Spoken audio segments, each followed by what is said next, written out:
कर्म करे किस्मत बने, जीवन का यह मर्म, प्राणी तेरे हाथ में, तेरा अपना कर्म, तेरा अपना।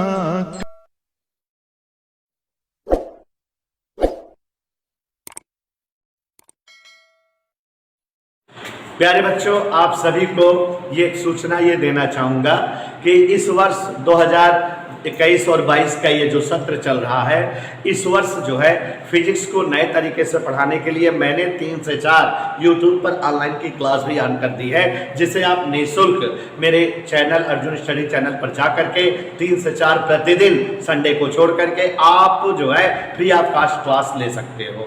और बच्चों, जो लोग फिजिक्स पढ़ना चाहते हो, इंटर की कक्षाएं हमारी स्टार्ट हो चुकी हैं और मैं आपको बता देना चाहूँगा कि आप अगर अर्जुन सर के द्वारा फिजिक्स पढ़ना चाहते हो तो अर्जुन सर के फिजिक्स की टाइमिंग आपके सामने मैं लिख रहा हूं और आप ये टाइमिंग मेरे लिए प्रयास करिएगा कि आप जो है अपने सभी साथी छात्र छात्राओं के बीच इसको शेयर करिएगा, सब तक पहुंचाइएगा कि हमारे यहाँ हिंदी मीडियम में अगर फिजिक्स की क्लास लेनी हो, हिंदी मीडियम में, और वो भी हिंदी मीडियम की क्लास हो कक्षा 12 की, तो कक्षा 12 की हम इस समय 2 बैच स्टार्ट किए हुए हैं। 2 बैच पढ़ा रहे कक्षा 12 की। एक बैच बच्चों सुबह 7 से 8 पढ़ाता हूँ। जिन बच्चों को सुबह 7 से 8 पढ़ना हो वे लोग जल्द से जल्द अच्छा से अच्छा नंबर पाने के लिए इस बैच में एंगेज हो जाए। सुबह 7 से 8 की बैच हमारी कक्षा 12 हिंदी मीडियम के लिए है, और एक बैच और है दोपहर 3 से 4 भी हम जो है आपको फिजिक्स की क्लास कक्षा 12 की दे सकते हैं। चलती है 2 बैच है कक्षा 12 की हिंदी मीडियम की, कक्षा 12 की फिजिक्स की। अर्जुन सर द्वारा 2 कक्षाएं संचालित है, एक सुबह 7 से 8 है और एक दोपहर 3 से 4 है। और इसी प्रकार कक्षा 11 की हिंदी मीडियम की कक्षाएं प्यारे बच्चों जानते रहिए सुबह 8 से 9, सुबह 8 से 9 ये हमारी बैच है, नई बैच अभी स्टार्ट हुई है कक्षा 11 हिंदी मीडियम की, सुबह 8 से 9 चलती है। और दोपहर में यही कक्षा 11 की एक बैच हम 2 से 3 पढ़ाते हैं। तो इस तरह से हिंदी मीडियम में कक्षा 12 की 2 बैच है, एक बैच सुबह 7 से 8 है, एक शाम को 3 से 4 है। कक्षा 11 के हिंदी मीडियम की बैच सुबह 8 से 9 है और दोपहर 2 से 3 है। और बच्चों इसी प्रकार फिजिक्स में इंग्लिश मीडियम की कक्षाएं, चाहे यूपी बोर्ड हो, चाहे सीबीएसई बोर्ड हो, चाहे आईसीएसई बोर्ड, हर बोर्ड की कक्षाओं के लिए यहाँ ध्यान दीजिए। इंग्लिश मीडियम क्लास 12 की क्लास हमारे कैंपस में दोपहर 4 से 5 चलती है, 4 से 5 दोपहर चलती है। और कक्षा 11 की बैच अगर आपको पढ़नी है इंग्लिश मीडियम की, तो क्लास 11th की नई बैच अभी जस्ट 2-3 दिन हुआ शुरू किए हैं और वो अभी दोपहर 5 से 6 चलती है।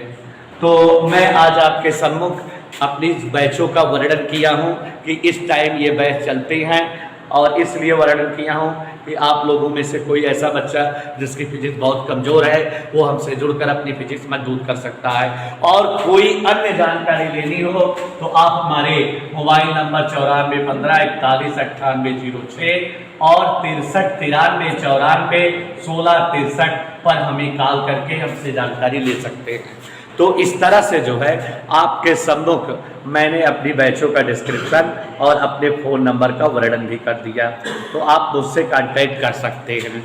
तो ध्यान से देखिए आप सभी लोग, 9415419806 6393941663 ये हमारे पर्सनल कांटेक्ट नंबर है जो हमारे पास रहते हैं। आप इन नंबरों पर फ़ोन करके इंक्वायरी कर सकते हो। क्लास की टाइमिंग यहाँ इस तरह से लिखी हुई है, कक्षा 12 फिजिक्स सुबह 7 से 8 और दोपहर 3 से 4 है, और कक्षा 11 की फिजिक्स सुबह 8 से 9 दोपहर 2 से 3 है, और इंग्लिश मीडियम की फिजिक्स कक्षा 12 की दोपहर 4 से 5 है और कक्षा 11 की दोपहर 5 से है। आप सभी को धन्यवाद।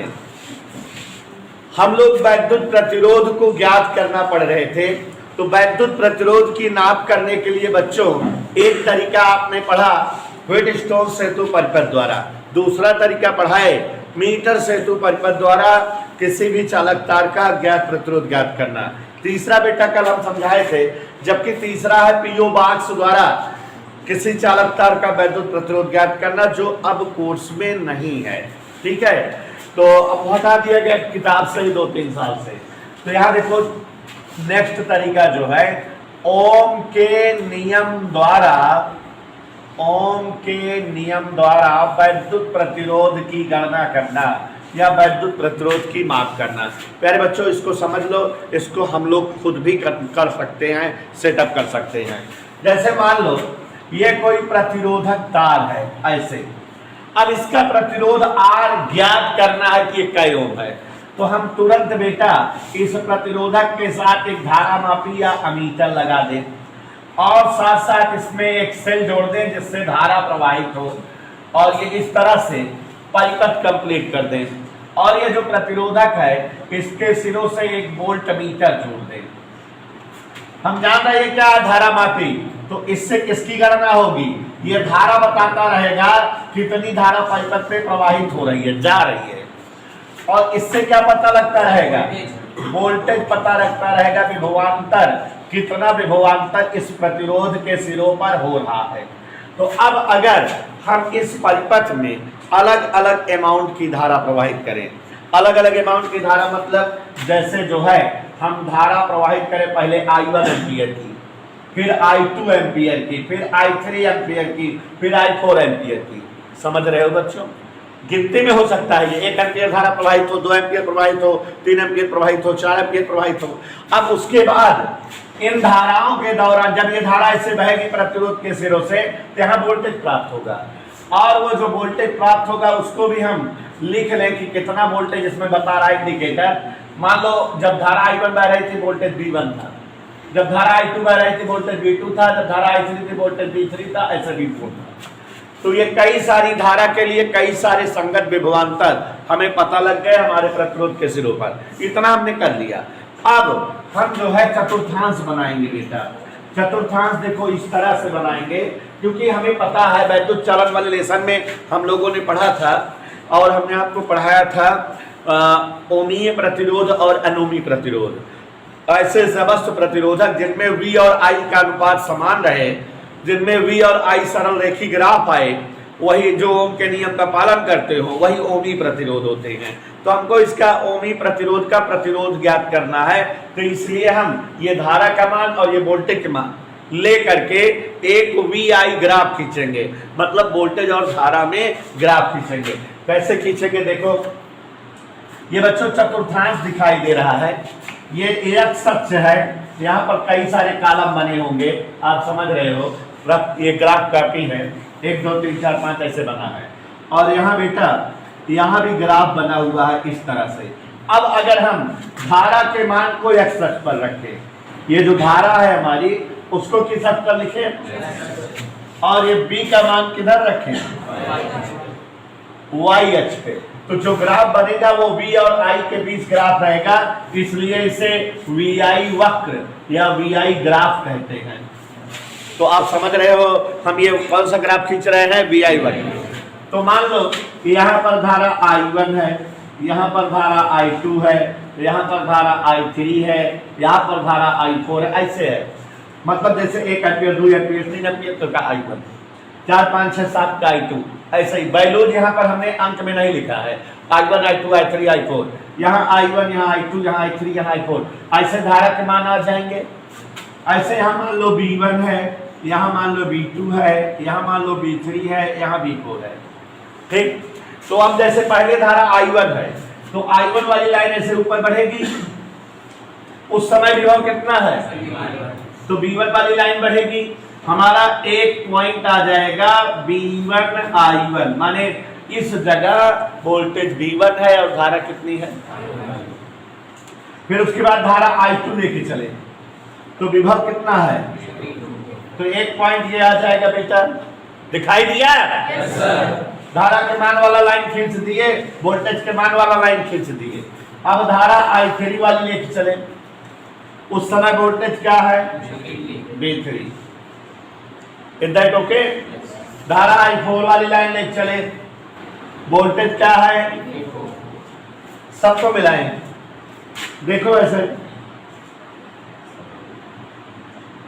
ये सीधी रेखा पे जा रहे हैं कि नहीं बच्चों, ये V3 वाला कहां पर आया है, ये पॉइंट आया है, और V4 वाला ये पॉइंट आया है, ठीक है। जब ये मिला रहे हैं तो ये ऐसे हमारी सीधी रेखा बन गई, लेकिन ये दोनों बिंदु कौन कौन, V3 I3 और V4 I4, देखो इस रेखा पर नहीं आए, कि आए, ये हमारी जो सीधी रेखा गई इस रेखा पर, ये दोनों बिंदु रेखा के बाहर हैं, जिसका मतलब ये दोनों अशुद्ध मान है, ये शुद्ध मान नहीं, इनको हम गणना में शामिल नहीं करेंगे। जितने बिंदु इस रेखा पर मिलेंगे, चूंकि VI ग्राफ सरल रेखी होता है, तो वही मान सही होंगे।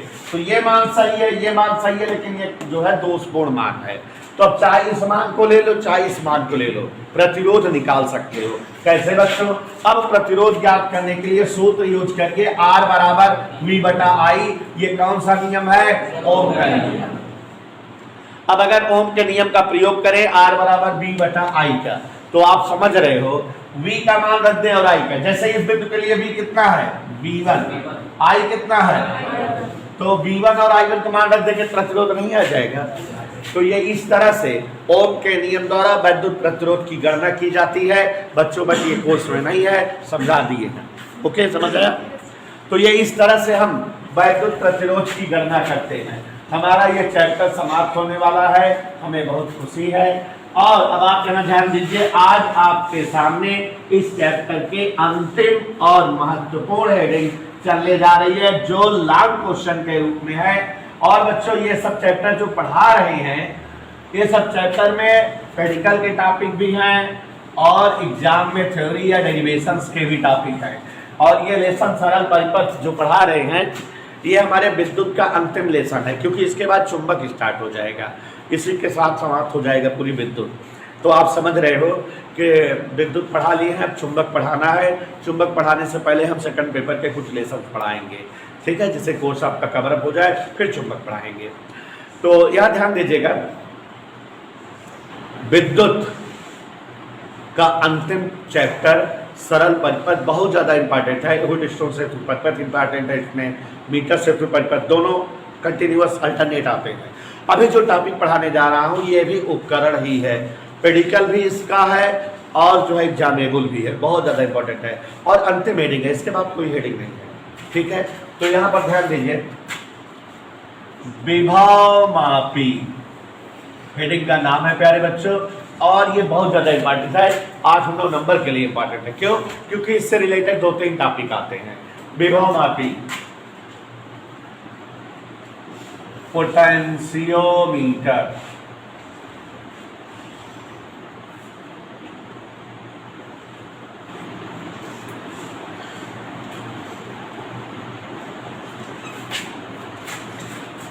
जैसा कि आपको हम पहले भी समझाए हैं, आज भी समझा दे रहे हैं कि अगर बच्चों हम किसी उपकरण का वर्णन करते हैं तो हमें 4-5 चीज़ों का डिस्क्रिप्शन करना होता है। किसी यंत्र या उपकरण का वर्णन करने के लिए सबसे पहले बेटा थोड़ा इतिहास बताया जाता है, कौन बनाया, किस काम में होता है प्रयोग, क्या है, जो कुछ भी आपको किसी उपकरण के संदर्भ में मालूम हो। उसके बाद जो दूसरा और महत्वपूर्ण टॉपिक है किसी यंत्र या उपकरण के लिए बताने को, वो है उसका प्रिंसिपल, लॉजिक, सिद्धांत। कि माने दिया गया उपकरण फिजिक्स के किस फार्मूले पर या किस सूत्र पर काम करता है, फिजिक्स का ऐसा कौन सा फार्मूला है, ऐसा कौन सा सूत्र है जिस पर यह उपकरण बना हुआ है, जिस पर यह उपकरण काम करता है। Give the logic, give the principal on which this उपकरण इज बेस्ड, इट्स माय अंग्रेजी। तो यहाँ पर समझते रहना कि दिया गया उपकरण किस सिद्धांत पर, किस लॉजिक पर काम करता है, सिद्धांत बताना होता है। और उसके बाद उस उपकरण का डायग्राम, रचना बना कैसे है वो, और फिर उसके बाद क्या बताना होता है, वर्किंग, वो कार्य कैसे करता है, उपयोग उसका क्या है। तो कई सारी चीजें बतानी होती है। सबसे पहले इतिहास तक दूसरा क्या बताना है, सिद्धांत, मेन चीज ये है फिजिक्स वर्क कौन फार्मूला या कौन नियम पे काम करता है। तीसरा रचना डायग्राम, वो आप सब बना सकते हो, और क्रिया विधि उपयोग। तो एक चीज ये बताना चाहेंगे बेटा कि ये है जो चैप्टर, ये जो टॉपिक है, ऐसा कोई टॉपिक नहीं पढ़े हो इसमें सिद्धांत कठिन है, सिद्धांत इसका लेंदी है। सिद्धांत याद करो डिस्टो सेतु परिपथ में भी लंबा था, लेकिन वहां समझेबुल था, समझ में आ जा रहा था। क्या था? हाँ, समझेबुल। तो याद ध्यान दीजिएगा, विभव मापी। तो सबसे पहले इतिहास चलते हैं, थोड़ा इसके बारे में बताते हैं। नाम से सुस्पष्ट है, सुस्पष्ट, स्पष्ट नहीं माने अच्छी तरह से स्पष्ट है, ठीक है, व्याकरण हिंदी का। तो नाम से यह सुस्पष्ट है कि विभव को मापने वाला ये यंत्र है। लेकिन बच्चों हमारी तरफ से और ज्यादा जानो, ये 3 in 1 वर्क करने वाला उपकरण है। How many? जैसे जो है आप मार्केट में जाते हो तो एक के साथ 2 फ्री पाते हो ना, आजकल ऐसा सिस्टम है। 4 ठोर के रेट जोड़ के 3 जिला की चूतियां बना देते हैं। कहीं एक के रेट है, अब 3 शर्ट के दाम मान लिया 700-700 रुपये, कहीं सुबह एक शर्ट पे लिख देंगे 3500, कहीं एक खरीदा 3 फ्री मिले के साथ ही, तो हो जाए कुल मिला हुए। तुम लोग समझ नहीं पाते हो हिंदुस्तानी इंसान। तो यहाँ पर देखो जरा, 3 in 1 माने मल्टीपर्पज यूज है इसका। मल्टीपर्पज यूज मतलब बेटा विभव मापी एक ऐसा यंत्र है, विभव मापी, सभी लोग ध्यान दीजिएगा और हम पूछेंगे बताइएगा, एक ऐसा यंत्र है, विभव मापी एक ऐसा यंत्र है जिसके द्वारा पहला काम किसी परिपथ का विभवांतर मापा जाता है। क्या लिखे बच्चों? जैसे कोई परिपथ है तो उसका विभवांतर मापने के लिए इस यंत्र का इस्तेमाल करते हैं। ओके, नाम में ही तो लिखा है विभव मापी, विभव को मापने वाला, तो नमो तो लिखा है, क्या नाम से परिभाषा बन जा रही है। तो किसी परिपथ का, और एक चीज बता दे बेटा, जितना डीप में घुस के हम समझा देते हैं उतना कहीं कोई टीचर बताता नहीं है।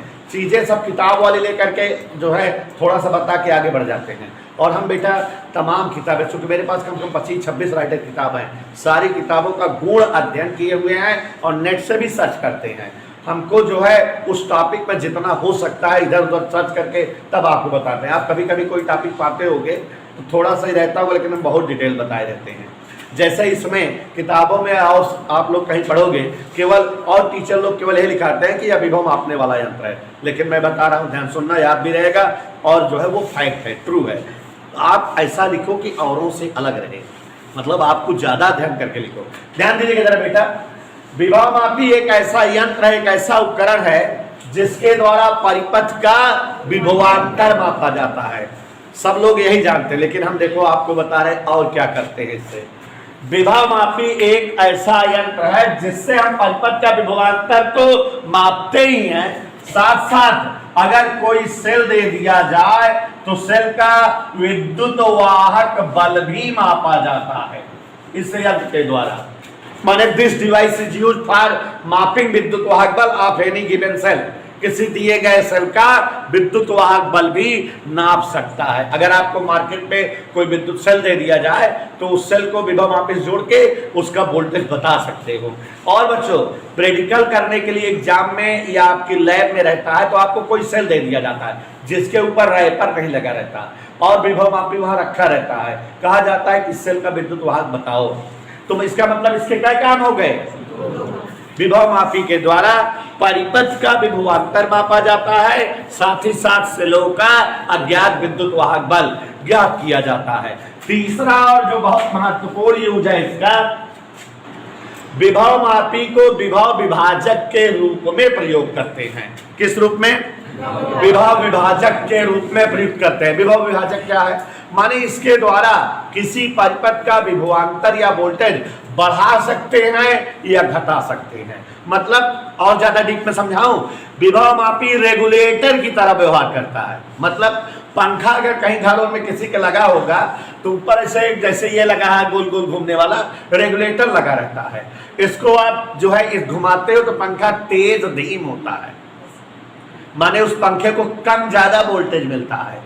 कम वोल्टेज कर देते हो, नंबर 1 पे कर देते हो तो पंखा धीरे धीरे चलता है, नंबर 2 पे हाईएस्ट हो जाता है, बहुत तेज चलने लगता है, 3 4 5 पे कम होने लगता है। ऐसे ही तो होता है। तो माने रेगुलेटर क्या करता है, वोल्टेज को घटाई बढ़ाई। तो जो काम रेगुलेटर करता है वही काम क्या करता है बेटा, विभव मापी।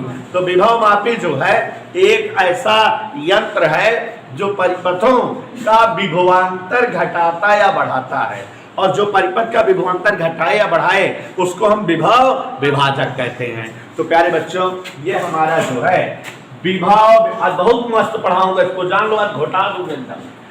विभव विभाजक के रूप में यूज होता है। तो आप लोग ध्यान देते रहिएगा। तो यहां ध्यान दीजिए जरा, विभव मापी मस्त समझिए बेटा, 7-8 नंबर का टॉपिक इससे बनता है, 6 नंबर का नहीं 7-8 का, क्योंकि छोटी छोटी घलैया हेडिंग आ जाती इससे। तो विभव मापी के बारे में आप समझ गए। विभव मापी एक ऐसा यंत्र है जिसके द्वारा परिपथों का विभवांतर मापा जाता है, सेलों का विद्युत वाहक बल मापा जाता है, और परिपथ में इसे विभव विभाजक के रूप में प्रयुक्त करते हैं। माने इसके द्वारा परिपथ का विभवांतर बढ़ा सकते हैं या परिपथ का विभवांतर, तो ये विभव विभाजक के रूप में प्रयुक्त होता है। और बच्चों, हम लोग जैसा कि हर उपकरण में जो है रचना, सिद्धांत, क्रियाविधि वगैरह वगैरह पढ़ते हैं, इस उपकरण में मैं पहले आपको सिद्धांत पढ़ाता हूँ, क्योंकि कभी कभी क्वेश्चन आता है 3 नंबर का, विभव मापी का सिद्धांत क्या है समझाओ। तो एक पूरी तरह से डेरिवेशन है, ठीक है, लेकिन मैं हलवा कर दे रहा हूं। तो पहले हम लोग विभव मापी का सिद्धांत पढ़ते हैं और उसके बाद विभव मापी की फोटो चित्र, ध्यान देना। तो विभव मापी का सिद्धांत सभी लोग हमारी स्टाइल में पढ़िए जिससे अच्छे से तैयार हो जाए। विभव मापी का सिद्धांत देखो, पहले जो बता रहे हैं उसको समझो, भूल जाओ कि विभव मापी का सिद्धांत भी कोई चीज है जिसे हमें पढ़ना है। पहले जो समझा रहे बता रहे, देखो बेटा, अगर अभी कोई एक बड़ा सा तार ले, क्या नाम इसका रख दे AB, कोई एक बड़ा सा तार ले ले, खूब लंबा सा AB, मान लेते हैं इसकी लंबाई है, कोई दिक्कत किसी को। तो हमने क्या लिया हमको बताओ, यल लंबाई का एक तार AB। आप लोग भी ले सकते हो। ऐसे जो है लकड़ी के मेज पे एक पटरा था गया, और हुआ पटरुआ पे एक तार AB खूब लंबा सा ले लिया, जिसका लंबाई पता है तो का ज्ञात लंबाई यल वाला एक चालक तार ले लो, एक पेज गाड़ दो पटरा पे A और एक ही पेज गाड़ दो B, और दोनों पेज के बीच इस तार को बांध दो, किसी कोई दिक्कत? समझ आया बेटा? यहाँ तक क्लियर हुआ। हमने आपको दिखाया कि हमने एक तार ले लिया AB, पेज A और B से जड़ दिया, फिक्स कर दिया, वो AB यल लंबाई का तार है। अब एक ऐसा सेल लो जिसका वोल्टेज ज्ञात हो, मतलब ज्ञात वोल्टेज वाला सेल ले लो, ज्ञात विद्युत वाहक बल वाला सेल, मतलब एक ऐसा सेल ले लो जिसके ऊपर छपा रहा है 5 वोल्ट, 10 वोल्ट, 8 वोल्ट। लैबुआ में अगर प्रैक्टिकल करे जाता है तो मैं एक सेल देखा, इसे समझाओ तो एक प्रैक्टिकल को लिए जमा अपने आप स्कूल में टीचर को प्रैक्टिकल समझाओ, जरूरत न पड़े। तो एक ऐसा सेल ले लो बेटा, देखो वहां पर जो है लैब में वेस्टर्न का सेल रखा रहता है, ज्यादातर लैबों में वेस्टर्न, प्रतापगढ़ में वेस्टर्न का सेल यूज होता है। तो वो सेल पर रैपर लगा रहता है जिसमें लिखा रहता है 3.49 वोल्ट, ऐसे कुछ लिखा रहता है। तो एक सेल ले लो, क्या ले लो? एक सेल हमने ले लिया और जिसका वोल्टेज क्या है बेटा, ज्ञात है। इसका वोल्टेज मान लेते हैं E है, और A को वोल्टेज इस सेल के धन वाले टर्मिनल से जोड़ दो, जोड़ सकते हो ना, तक रखा रहेगा, आई थोड़ी देर। और पॉइंट B को ऋण वाले टर्मिनल से जोड़ दो। तो ताजा ताजा देखो एक परिपथ बन गया कि नहीं, इतना मस्त कोई समझाएगा नहीं, गारंटी ले रहा हूं, ध्यान दीजिएगा। आज सब गायब है इसलिए और बढ़िया समझा रहा हूं। ये कोई एक सबसे पहले क्या ले लिए हैं, यल लंबाई का एक, और इस तार से क्या जोड़ दिए, ज्ञात विद्युत वाहक बल वाला कोई एक सेल। तो बच्चों ये एक परिपथ बन गया। इस परिपथ को हम कहते हैं प्राइमरी सर्किट, प्राथमिक परिपथ। कहीं कोई दिक्कत? ये एक परिपथ बन गया ना, प्राइमरी सर्किट, प्राथमिक परिपथ। आप सभी लोग बना सकते हो ऐसा, प्राथमिक परिपथ बन गया कि नहीं? बोलो हाँ सर जी। अब इसके बाद देखो, इस तार के सिरों का विभवांतर या वोल्टेज कितना हो जाएगा, E, और तार की लंबाई क्या है L, तो हम विभव प्रवणता निकाल सकते हैं। पीछे वाले लेसन में हमने आपको पढ़ाया है पोटेंशियल ग्रेडियंट, विभव प्रवणता E बराबर विभवांतर बटे दूरी, पढ़ाए हैं पीछे। तो यहां अगर विभव प्रवणता निकालें प्राथमिक परिपथ के विभव प्रवणता, हमारे साथ मजा लेते रहिएगा, आप लोग बाहर निकलोगे कभी सर आज बहुत अच्छा समझ में आया। विभव प्रवणता कैसे लिखते हैं, के बराबर क्या हो जाएगा, विभवांतर बटे दूरी। विभवांतर माने सेल का जो वोल्टेज है, और दूरी मतलब जितना लंबा तार रहे, ई बटा एल हो गया। तो यह हिसाब से परीक्षा में कहता है ई बराबर के इंटू एल, एक समीकरण बन गया। एक चीज और जानो बेटा, विभव प्रवणता एक ऐसी क्वांटिटी है जो फिक्स रहती है। प्रैक्टिकल सिखा रहा हूं कैसे प्रैक्टिकल किया जाएगा एग्जाम में, स्कूल में। तो ई बराबर के इंटू एल, के क्या है, फिक्स है। तो जब के फिक्स है तो बराबर और के कब आता है, जबकि प्रोपोर्शनल का सिंबल हो, जबकि क्या हो। तो इसका मतलब ये विभवांतर ई जो है या वोल्टेज ई लंबाई एल पर डिपेंड करता है। अगर तार छोटा होता, कम लंबा तार होता, तो वोल्टेज भी क्या होता, वहां पर कम होता। और तार अगर ज्यादा लंबा रहा तो वोल्टेज भी ज्यादा लंबा हो जाएगा। यहां तक समझ में आया? यहां तक आप सभी लोग खुद बना सकते हो, लैब में कर सकते हो नहीं? क्या करोगे, पहले जाओगे लैब में, तो ढूंढोगे एक तार बड़ा सा, और का मीटर स्केल को लगा के नाप लेगा कैसे मी है, मान लीजिए एल से मी है। तो एक तार ए बी पेज से गाड़ दी, फिक्स कर दी, कितना लंबा तार है। ऐसा सेल स्कूल में ढूंढे लैब में, जेकरे ऊपर रैपर लगा हो, जेके वोल्टेज ज्ञात हो, ओका में जोड़ दी, एक परिपथ बन गया कि नहीं। तुरंत क्या निकाले हम, विभव प्रवणता, के बराबर ई बटा एल, तो ई बराबर के इंटू एल। हमको पता लग गया कि ई डिपेंड करता है एल पर, एल कम तो ई कम, एल ज्यादा माने अनमोल हम बोल सकते हैं कि अगर बेटा ई बढ़ाना हो तो एल बढ़ा लो, और ई कम करना हो, समझ आया इतना। अब बच्चों ध्यान से देखिए, यही दिमाग की बात है। अगर इस तार ए बी पर, कहां पर, हम कल्पना करें कहीं कोई बिंदु सी है, कल्पना कर रहे हैं, सपोज कर रहे हैं कि इस पूरे तार पर एक बिंदु क्या है, सी। तो ये यहां से यहां तक जो है, ये ए और सी के बीच का अगर विभवांतर हम आपसे कहें तो आप कहोगे बी ए सी, माने ए और सी के मध्य का विभवांतर। क्या दिखाई दे रहा है आप सबको, ध्यान से देखिए। ए और सी अगर दो बिंदु हैं, तो इन दोनों बिंदुओं के मध्य का विभवांतर क्या होगा, वी ए सी। अब आप खुद सोचो और दिमाग दौड़ाओ। अगर हम आपसे कहें कि वी ए सी को बढ़ाओ, माने वी ए सी ज्यादा करो, या आपसे कहें वी ए सी को घटाओ, तो आप क्या करेंगे, दिमाग लगाइए। यहाँ वाला विभवांतर तभी बढ़ता है जबकि लंबाई ज्यादा रहे, विभवांतर तभी घटता है जबकि लंबाई कम है। तो अब यहाँ सभी बच्चे ध्यान दो, क्योंकि ये प्रैक्टिकल कैसे करते हैं वो सिखा रहे पूरा।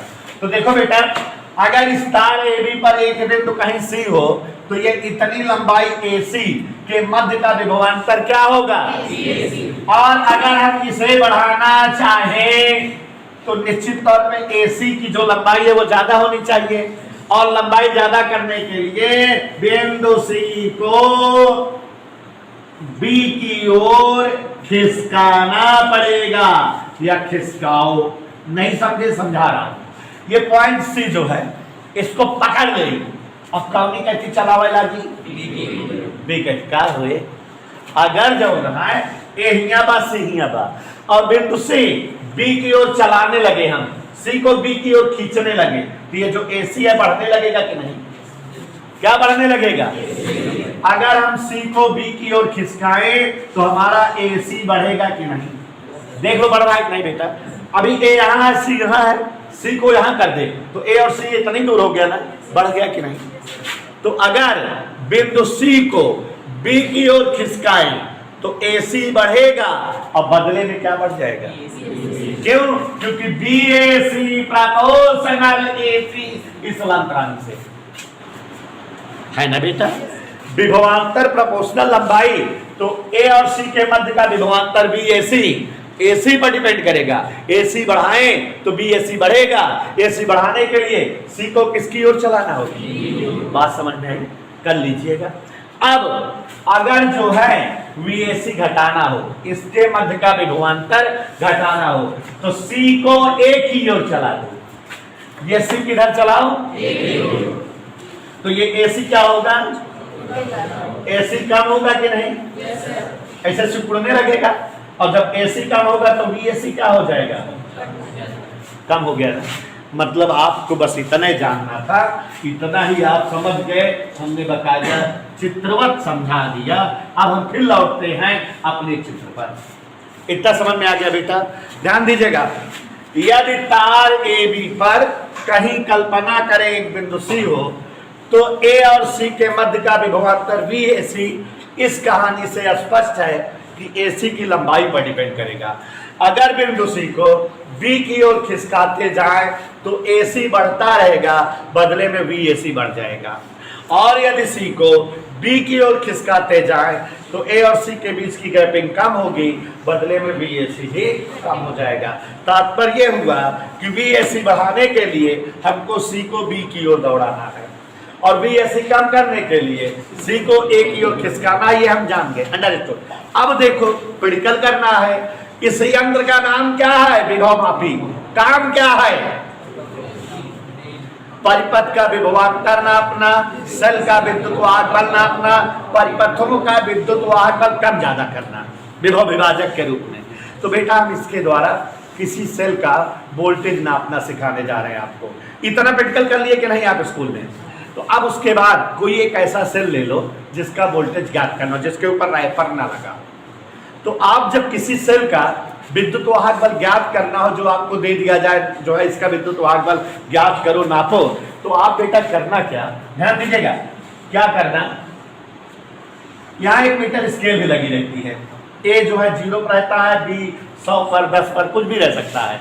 तो यहाँ पर देखो जरा, हम लोग जिस सेल का विद्युत वाहक बल ज्ञात करना होता है उसे ए और सी के मध्य एक धारा मापी के साथ जोड़ देते हैं।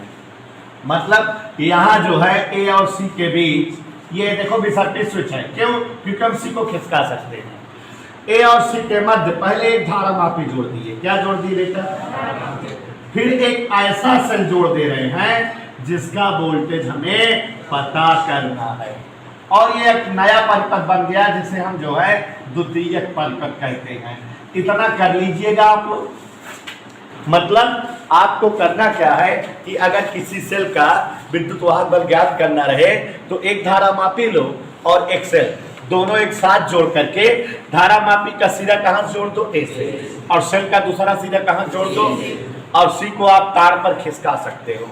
तो एक परिपथ तो वो था, दूसरा परिपथ ये हो गया। इधर क्लियर। यहाँ बेटा स्विच वगैरह की व्यवस्था करी रहोगे, ये जान रहे हो, स्विच है। अब अगर स्विच ऑन कर दो, यहाँ क्या परिपथ बने हैं, दो परिपथ है ना बेटा। धारा दो तरह से यहाँ बह सकती है। धारा यहाँ इस परिपथ से ऊपर वाले परिपथ में जा सकती है, या ऊपर वाले परिपथ से नीचे वाले परिपथ में धारा प्रवाहित हो सकती है। ऐसा क्यों, क्योंकि धारा हमेशा उच्च विभव से निम्न विभव की ओर बहती है। हमें पता नहीं है कि इस परिपथ में विभवांतर या वोल्टेज ज्यादा है कि इस परिपथ में विभवांतर या वोल्टेज ज्यादा है। जिस परिपथ में विभवांतर या वोल्टेज ज्यादा होगा, धारा हमेशा उससे कम वाले वोल्टेज वाले परिपथ की ओर प्रवाहित होगी और इसकी दिशा धारा मापी क्लियर हो जाएगी।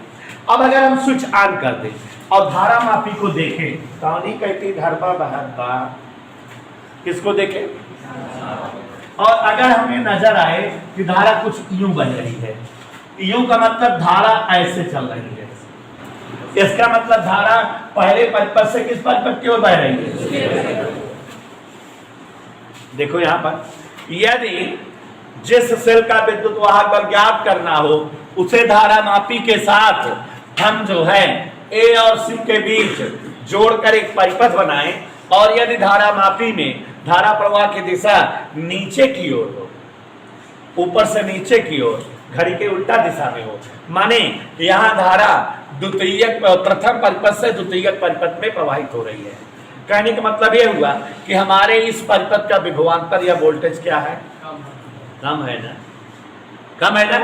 क्यों? क्योंकि धारा ऊपर से नीचे की ओर आ रही है, इसका मतलब हमारे परिपथ में धारा आ रही है, हमारे परिपथ का वोल्टेज क्या है? तो निश्चित तौर पे आप अपने परिपथ का वोल्टेज बढ़ाओ, और वोल्टेज बढ़ाने के लिए तरीका क्या बताए थे अभी? अगर ए और सी के मध्य का वोल्टेज बढ़ाना है तो सी को खींच के किधर कर दो, तुरंत बेटा आप लाइफ में मेडिकल करते रहना। धारा अगर ऊपर से नीचे बहती दिखे तो आप इस जंप के स्विच को खींचना, किधर की ओर खींचोगे? रसे रसे रसे रसे रसे रसे थोड़ा थोड़ा खींचते जाना, किधर की ओर? तब तक खींचेंगे जब तक इसमें धारा प्रवाह जीरो न दिखने लगे, माने इसमें धारा